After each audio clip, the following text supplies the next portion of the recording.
Hey, in today's video, I want to talk a little bit about what's often a great challenge for agents of change and hypnotherapists, and that is when clients lack access to feelings. Sometimes you have clients who, there's an expression in the coaching world that says that sometimes weaknesses are strengths that are overdone. So some people have a great capacity to dissociate and to numb themselves. And often, after very stressful experiences in life or traumatic experiences, people can take that ability to dissociate or to numb themselves and overgeneralize it in such a way that they just shut off access to emotions and feelings in general. They just go around feeling numb as if they can think things but no longer have any felt access to things. And as a result of that, their capacity to feel joy and love and curiosity, the joy of life is often blocked. And so is very often the so-called negative emotions. They no longer feel sadness or despair or anything else. And these clients can pose a challenge because so many of the typical NLP techniques or hypnotherapy techniques are based upon, you know, visualizing something and then having a felt sense based upon that, or thinking something, conceptualizing something, and feeling into it, and then changing how you think and how you represent something, and thereby having a different felt experience. But if someone can't access felt sense to begin with, all of those things become very difficult. So, what to do? So, I recently worked with a client who had this very experience. She was just apathetic and numb and had been so for a very long time. And I started by inquiring a little bit into what contexts this was relevant, and it turned out that it was relevant in all contexts. But it had started out in particular contexts where she felt helplessness and a great sense of loss. So, what I did was an eyes open process where I had her look at me while she was breathing, while I very gently invited her to focus and to sense and to connect. And I started throwing out words such as loss and family and helplessness, while just probing the question in relation to loss: what are you willing to feel? And what are you not willing to feel? And I would just repeat, zigzagging, between what are you willing to feel and what are you not willing to feel. And I would take these loaded words such as loss and helplessness and talk about how loss could be experienced in so many different ways, and the gains inherent in a loss and the losses inherent in a gain. The strength in acknowledging a feeling of helplessness and how trying to do certain things with our thoughts might engender that very helplessness. So I kind of help the person to create more of a both and, more shades of gray around either or thinking. And I did this through a lot of hypnotic languaging. And by having the person look at me and be in touch with their breathing simultaneously, that's also a way to make sure that the person has contact with present resources as they access earlier ways of thinking and meaning making. And after the end of this session, this particular client felt a deep sense of joy and playfulness and curiosity for the first time in many, many months. I've had quite a few cases like this.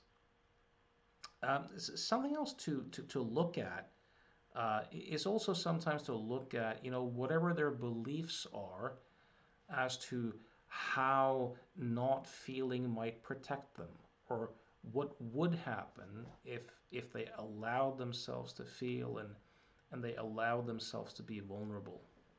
Something else to look at too with some clients is that, sometimes people do so much worry and so much rumination that there's so much thinking going on that they no longer really have access to felt experience. This is often what happens with people who strongly anxietize or who strongly depress, is that they end up unable to solve problems or make decisions because they no longer have access to that felt sense. Everything is just numb or the same basic feeling state. So anything that can help the person reduce the amount of rumination and worry can then gradually allow the person, as the mind clears, they can gradually come more in contact again with their felt sense. So when the thinking activity of the mind slows down, that felt sense and that joy of just being alive has a tendency to come up to the forefront. So you might work with this by, as they do in metacognitive therapy, exploring their beliefs about rumination and worry in and of itself, what they think they get out of it, or why they might think that it's necessary, or why they might think it might be dangerous to stop. There's a saying that says that worry is anxiety's best friend, and rumination is depression's best friend. Another very effective technique there can often be to schedule worry and rumination.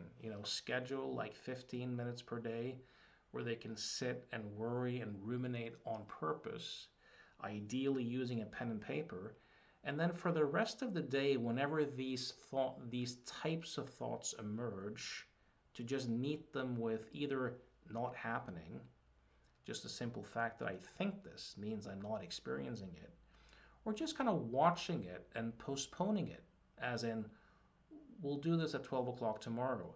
And then going back to chopping onions or doing the dishes or walking the dog or writing on their project or whatever they might be doing. That activity of scheduling your worry and your rumination can be a very great technique to help you regulate your mind in such a way that the amount of thinking gradually drops. And as a result of that, that felt sense and access to joy um, begins to begins to come back.